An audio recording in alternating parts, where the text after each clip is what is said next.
walk us through just the latest, and what are the Ukrainians saying about this?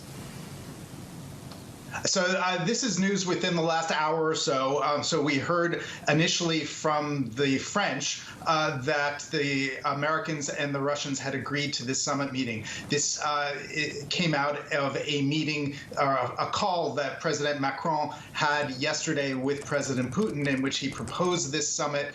And since the French statement, we have indeed heard confirmation from the White House that President Biden has agreed to this. It's likely that this will be sometime in the next week or two. We don't have a date yet. We do know that U.S. Secretary of State Antony Blinken is scheduled to meet with his Russian counterpart, Foreign Minister Sergei Lavrov, on Thursday this week.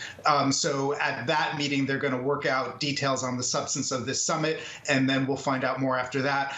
We also know that after the summit between the two presidents, there would then be an additional summit, a second meeting with relevant stakeholders. Presumably that would include Ukrainian President Zelensky, as well as other European leaders.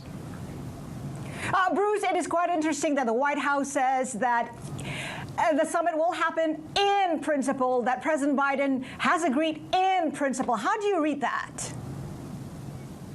Well, they have said repeatedly that if there were Russian military incursions into Ukraine in the coming days, that would mean that the window for diplomacy has closed. So the United States is reiterating that this summit is conditional, that there would not be a meeting between the two presidents if there were a Russian invasion. Russia has said repeatedly it has no plans to invade. Russia and Belarus had military exercises that concluded yesterday. The two countries had said last week that at the end of those military exercises that the troops would go back to their barracks, that the Russian troops would not stay in Belarus. They have since changed their statement on that and said that actually now the Russian troops are going to stay. So that does sort of raise tensions further.